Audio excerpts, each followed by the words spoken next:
Hello everyone. Now back after quite long, but okay again starting with my favorite subject, that is human resource management. और आज पढ़ने वाले हैं हम placement and induction. Placement and induction मतलब recruitment और selection process complete हो चुका है and somebody is selected on a particular profile. एक पर्टिकुलर रैंक पे, डेजिग्नेशन पे आपने किसी को हायर कर लिया है. तो अब that person is inside the organisation, आपका एम्प्लॉय बन चुका है और अब आपको उसको राइट प्लेस पे पहुंचाना है. So placement means putting a right person to the right place. सही इंसान जिसको आपने चूज किया उसको सही जगह पर, जो उसका काम है वहां उसको करवाने के लिए आपको वहां उसे प्लेस करना है. ओके तो चलो शुरू करते हैं. सो बेसिकली आप प्लेसमेंट में करते क्या हो? प्लेसमेंट में आप एक स्पेसिफिक जॉब को, एक स्पेसिफिक टाइटल को आप क्या करते हो, एक सेलेक्टेड कैंडिडेट को जो है वो असाइन करते हो. सो प्लेसमेंट इज अ प्रोसेस जहां पर आप सेलेक्टेड पर्सन को जो है वो राइट प्लेस पे असाइन कर रहे हो. ओके पेन यहाँ पे यूज कर लेते हैं, मैंने यहाँ लिखा भी है. It's a process of assigning a specific job to each of the selected candidate. Now coming to the advantages of placement. आप प्रॉपर अगर आप प्लेसमेंट कर रहे हो, मतलब right person at right place, इसका फायदा क्या है? सबसे पहली बात है, अगर मैं सही जगह पे काम कर रही हूँ तो मैं मोटिवेटेड होंगी, सेटिस्फाई होंगी. जब मैं ऑलरेडी सेटिस्फाई होंगी तो मेरी टर्नओवर कैसी होगी? एम्प्लॉय टर्नओवर, मतलब मैं फ्रीक्वेंटली जॉब चेंज करूंगी क्या? नहीं करूंगी. सो अगर ऑर्गेनाइजेशन में हर कोई सही जगह पे प्लेस है तो एम्प्लॉय टर्नओवर कम हो जाएगी. मैं एब्सेंट भी कम होंगी क्योंकि मैं अपनी जॉब से सेटिस्फाई हूँ. क्यों? क्योंकि मैं प्रॉपरली प्लेस्ड हूँ. और अगर मैं राइट पर्सन हूँ किसी भी पर्टिकुलर प्रोफाइल के लिए तो मैं गलतियां कम करूंगी. इन्हीं गलतियों में एक आता है एक्सीडेंट. ठीक है, तो if I know my work, मुझे अपना काम पता है, मुझे उसे कैसे करना है ये भी पता है, सो डेफिनेटली जो एक्सीडेंट रेट है वो भी कम हो जाएंगे. ओके सो ये और जितने भी आपके मैनेजर्स हैं वो रिव्यू कर सकते हैं सारे केसेस कि अगर गलती से कहीं पे भी कोई ऐसा पर्सन है जो पूरी तरह से कॉम्पिटेंट नहीं है, या उसके जो जिस तरह का काम उसको पसंद है वो उस तरह के काम पे नहीं है, तो ऐसा कोई भी मिसप्लेसमेंट है आपकी ऑर्गेनाइजेशन में, तो जो मैनेजर्स हैं, सुपरवाइजर्स हैं, उसको टाइम टू टाइम रिव्यू कर सकते हैं और उस पर्सन को वहां से मूव करके जो उसका राइट प्लेस है वहां पर उसको जो उसके लिए सूटेबल जॉब है वहां पर उसको प्लेस कर सकते हैं. ठीक है, तो ऑटोमेटिकली अगर हम ऐसा करेंगे तो हमारे लोग हमें छोड़कर नहीं जाएंगे, एब्सेंट नहीं होंगे, एक्सीडेंट्स कम होंगे और हमें जो उनका आउटपुट है वो कैसा मिलेगा? मैक्सिमम मिलेगा. ठीक है, अब आ रही हूं मैं इंडक्शन पे. अब आपने क्या किया कि आपने प्लेस कर दिया एक पर्सन को, जिस जॉब के लिए आपने उसे सिलेक्ट किया था वहां पर उसको प्लेस कर दिया. अब प्लेस करने के बाद क्या काम है हमारा? हमें उसे ओरिएंट करना है, हमें उसे इंडक्ट करना है कि ओके आपको इस ऑर्गेनाइजेशन में क्या क्या आपके रोल्स होंगे, क्या रिस्पॉन्सिबिलिटीज होंगी, ये ऑर्गेनाइजेशन कैसी है, यहाँ पर क्या चीज़ें कहाँ हैं, आपका डिपार्टमेंट कैसा है, हमारे रूल्स एंड रेगुलेशंस क्या हैं, क्या क्या बेनिफिट्स हैं जो आपको मिलेंगे. सो सो इससे फायदा क्या होगा? ये एक तो एम्प्लॉय को ये फील होगा कि okay organisation is taking care of me, मैं नया हूँ, मुझे चीजें नहीं पता तो आप मुझे बता रहे हो. एंड जितनी भी बेसिक इंफॉर्मेशन है वो उसके बारे में जो है हम उसको कंटिन्यूसली बताते रहेंगे. ठीक है, तो अब इंडक्शन, इस प्रोसेस को हम क्या कहते हैं? ओरिएंटेशन और इंडक्शन. अब इंडक्शन में होता क्या है, हमें क्या क्या लेना है? तो सबसे पहले हम बता रहे हैं कि it's a process of receiving and welcoming an employee when the person is joining the company, और हम उसे बेसिक इंफॉर्मेशन दे रहे हैं कंपनी के बारे में सो दैट वो जल्दी से सेटल डाउन हो जाए और अपना काम शुरू कर सके. ओके क्या क्या चीजें हम बता रहे हैं? आपकी जॉब क्या है, कौन कौन लोग हैं जो आपके साथ काम करेंगे, उसमें तीनों कैटेगरी है.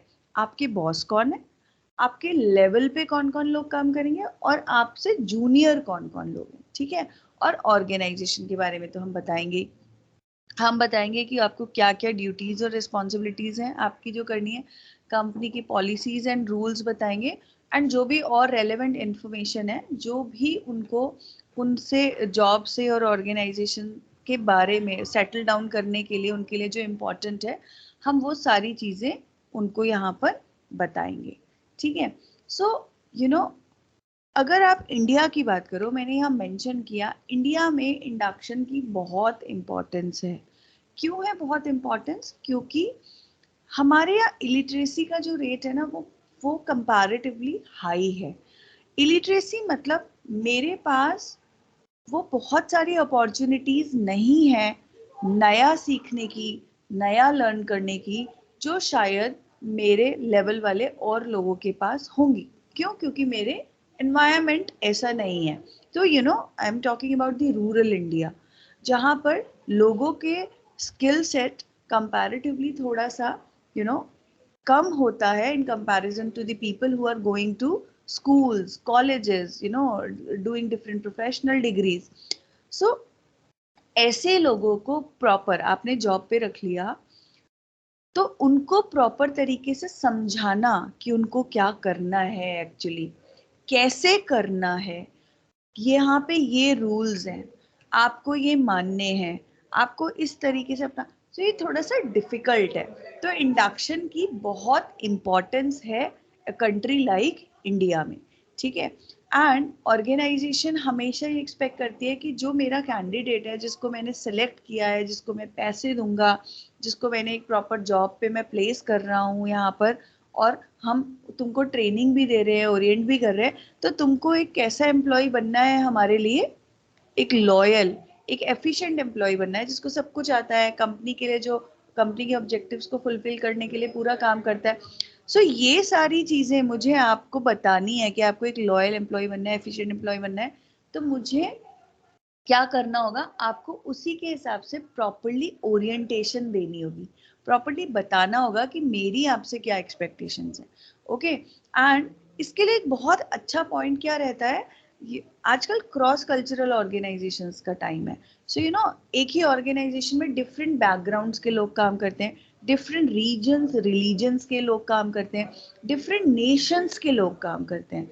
तो किसी भी नए पर्सन को जब मुझे ओरिएंटेशन करनी है उसकी, तो क्या बेटर रहेगा, अगर मेरे पास अवेलेबल है तो मैं उसको वो पर्सन ओरिएंटेशन दे के लिए असाइन कर पाऊँ जो एटलीस्ट उसकी लैंग्वेज, अगर उसकी कोई नेटिव लैंग्वेज है, कोई मदर टंग है, तो उसमें बात करता हो। तो पर तो कंफर्टेबल लेवल जो है वो अलग होता है। पर्सन ज्यादा कंफर्टेबल फील करेगा that okay, somebody who is speaking my language, he or she is giving the orientation to me. अब ऑब्जेक्टिव्स क्या होते हैं ओरिएंटेशन और प्लेसमेंट के? पहली चीज तो हमें पहले ही क्लियर है कि जब हम प्रॉपरली सारी चीजें आपको बताएंगे तो आपका कॉन्फिडेंस जो है वो बिल्डअप हो जाएगा।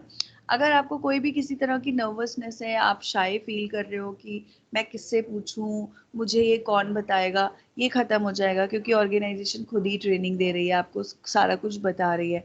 और नए और ओल्ड एम्प्लॉयज के बीच में रिलेशनशिप डेवलप होगा। अगर मैं आपको ओरिएंटेशन दे रही हूँ तो जाहिर सी बात है you will feel comfortable with me, तो आपका मेरे साथ एक रिलेशनशिप डेवलप हो जाएगा। आपको कोई भी क्वेरीज हैं, कोई भी प्रॉब्लम्स है, आप इजीली मेरे पास आके पूछ लोगे। सपोज अगर मैं आपकी मैनेजर हूँ या मैं आपका ओरिएंटेशन दे रही हूँ, हमें क्या क्या बताना होता है? नॉर्मल बेसिक इन्फॉर्मेशन आपको ज़रूर ओरिएंटेशन में देनी होती है। रेस्ट रूम्स कहाँ हैं, टॉयलेट्स कहाँ हैं, अगर लॉकर रूम की फैसिलिटी है तो कहाँ है, आपकी कैंटीन या पेंट्री कहाँ पे ऑर्गेनाइजेशन में, अगर किसी को कोई लंच नहीं लाया है, उसको कुछ खाना है तो कहाँ जा सकता है। ठीक है। इसके अलावा आप क्या क्या और चीज़ें बताएंगे? आप कंपनी की ब्रीफ हिस्ट्री बताएंगे, प्रोसीजर बताएंगे कंपनी का, हमारा क्या स्ट्रक्चर है ऑर्गेनाइजेशन का, हायरार्की क्या है, कितने डिपार्टमेंट्स हैं, किस डिपार्टमेंट में कितने लोग काम करते हैं, वो उन डिपार्टमेंट्स की लोकेशन कहाँ है, मतलब किस फ्लोर पे है, अगर दो बिल्डिंग्स है एडजेसेंट, ये कौन सी बिल्डिंग के किस फ्लोर पे है, कौन कहाँ बैठता है, किसका कमरा कहाँ है, the key people of the organisation, बहुत इंपॉर्टेंट लोग हैं ऑर्गेनाइजेशन के, वो कौन है, वो कहाँ बैठते हैं, और एम्प्लॉय फैसिलिटी, टॉयलेट्स वगैरह कहाँ पे है, कैंटीन कहाँ है, पेंट्री का मैस है तो कहाँ पर है, स्पिटून्स कहाँ है, अगर कंपनी में कोई स्मोकिंग जोन है तो वो कहाँ है, the people who smoke for them.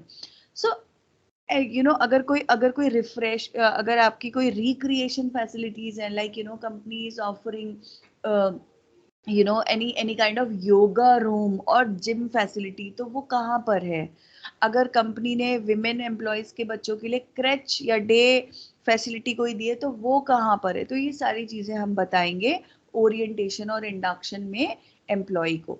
उसके अलावा हम बताएंगे रूल्स एंड रेगुलेशंस क्या है, आपका डेली वर्क रूटीन क्या रहेगा, आपकी टाइमिंग क्या रहेगी, सेफ्टी मेजर्स क्या है, इन केस ऑफ फायर आपको कैसे करना है, अगर आप कोई मशीन्स पे काम कर रहे हो, आपको उसके लिए रखा गया है, तो आपको कौन कौन से सेफ्टी मेजर्स फॉलो करने हैं प्रॉपर बताया जाएगा। अगर कोई भी इनडिसिप्लिनरी एक्ट आप करते हो या कोई रूल फॉलो नहीं करते, तो डिसिप्लिनरी प्रोसीजर क्या होता है, कैसे होता है।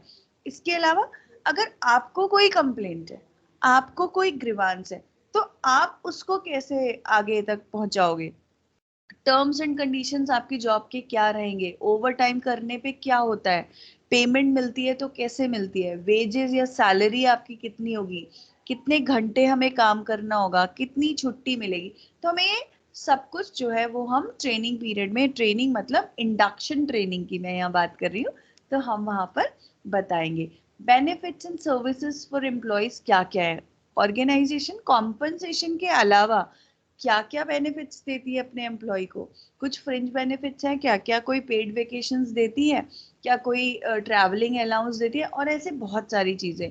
ओके, क्या कोई पिक एंड ड्रॉप फैसिलिटी देती है, ट्रांसपोर्ट अपना है, तो ये हम सब, कोई मेडिकल फैसिलिटी देती है, तो ये सब हम बताएंगे। अपॉर्चुनिटीज क्या है अगर ट्रांसफर की, ट्रेनिंग की, प्रमोशन की ऑर्गेनाइजेशन में, ये आपको उसे बताना है। एंड अब मैं यहाँ बात करूंगी आपसे इफेक्टिव इंडक्शन प्रोग्राम की।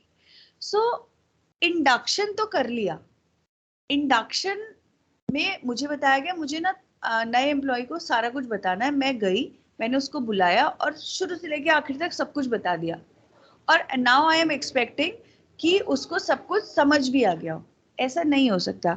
लाइक मैं एक एग्जांपल देती हूँ आपको, मुझको आज खांसी हुई, मुझे डॉक्टर ने कहा आप ये कफ सिरप पियोगे तो आपकी खांसी ठीक हो जाएगी, तो मैंने क्या किया, पूरी बोतल ली और एक साथ पी ली। क्या मेरी खांसी ठीक हो जाएगी? नहीं होगी। कैसे ठीक होगी? जब मैं उसके छोटे छोटे डोज लूंगी, छोटे छोटे डोज लूंगी, तो वो मुझ पे इफेक्ट डालेगी और मैं धीरे धीरे मैं ठीक हो जाऊंगी। ऐसे ही ओरिएंटेशन का रूल है कि आप एक बार में सारी इंफॉर्मेशन नहीं दे सकते। एम्प्लॉय की रिटेंशन पावर ही नहीं, उसको याद ही नहीं रहेंगी आधी चीज, उसको समझ नहीं आएगा, वो पूछ नहीं पाएगा। So small dose of information देनी है अगर आपको इंडक्शन इफेक्टिव करना है, और धीरे धीरे देनी। इट्स नॉट लाइक 2 घंटे का ओरिएंटेशन किया, बात खत्म, तुमको सब कुछ आ गया। नहीं आता भाई। इट में द इफेक्टिव इंडक्शन में from period of 1 week, 3-4 days to 1 week, or even for 15 days or 1 month in some companies. So you need to know कि आपको कितना किस तरीके से इंडक्शन देना और कितनी इंफॉर्मेशन एक बार में देनी है। ठीक है। सबसे पहले जब आप किसी भी एम्प्लॉय को इंट्रोड्यूस करते हैं, तो सबसे पहले बताएंगे उसे किन लोगों के साथ काम करना है, उसके को-वर्कर्स कौन है, सुपीरियर्स कौन है, सबॉर्डिनेट्स कौन है। इसके लिए आप एक इनफॉर्मल टी पार्टी अरेंज कर सकते हैं, सो दैट द पर्सन में फील कंफर्टेबल। उसके बाद जनरल पॉलिसी बता दीजिए, छोटी छोटी इंफॉर्मेशन आपको देनी है, ये मैं ऑलरेडी बता चुकी हूँ। सारे क्वेश्चंस और डाउट्स के आंसर उसको दीजिए। अगर उसके कुछ भी डाउट्स हैं, कुछ भी क्वेश्चंस हैं, उसके आंसर से नहीं मिले, तो वो हमेशा डिलेमा में रहेगा कि उसको क्या करना है, कंफ्यूजन रहेगा। काम करते वक्त जब वो ऑन दी जॉब है, काम कर रहा है, तो उसको कंटिन्यूसली काउंसिल कीजिए, उसको इंस्ट्रक्शंस दीजिए जो भी चाहिए, और हमेशा उसको शुरू में इन दी बिगनिंग उसके टच में रहिए, कैसे कर रहा है काम, क्या कर रहा है, कहीं पे उसको हेल्प चाहिए तो उसको हेल्प दीजिए, और उसको टाइम दीजिए to adjust in the new work environment. उसके लिए वो माहौल नया है, हमारे लिए पुराना है, हम पहले से है। सो जॉब की डिमांड डिफरेंट हो सकती है, नया वर्क एनवायरनमेंट है, उसको रीजनेबल टाइम दीजिए। तभी मैंने कहा स्मॉल डोज। आप 2 घंटे में ओरिएंटेशन नहीं कर सकते किसी का। द पर्सन नीड्स टाइम, धीरे धीरे धीरे धीरे, 1 हफ्ता दीजिए, 10 दिन दीजिए, 15 दिन दीजिए, उसको धीरे धीरे धीरे चीजें समझाइए। सो अभी आपका जो तभी इंडक्शन आपका इफेक्टिव होगा। किसी भी ऑर्गेनाइजेशन के लिए इंडक्शन बहुत इम्पोर्टेंट पार्ट है एचआर का, क्योंकि अगर आपने प्रॉपरली इंडक्ट नहीं किया है अपने एम्प्लॉय को, तो वो उसको जो कंफर्टेबल जोन उसका होना चाहिए काम करते टाइम वो कभी नहीं मिलेगा। उसको हमेशा कोई ना कोई क्वेरीज रहेंगी, इश्यूज रहेंगे, कहीं ना कहीं कंफ्यूजन रहेगा, तो वो अपना मैक्सिमम आउटपुट आपको नहीं दे पाएगा। अब आपको मैक्सिमम आउटपुट चाहिए तो आपको एम्प्लॉय को प्रॉपर ओरिएंटेशन देना होगा। सो आज के लिए इतना ही। थैंक यू सो मच, जुड़े रहिए पाठशाला के साथ। Thank you so much.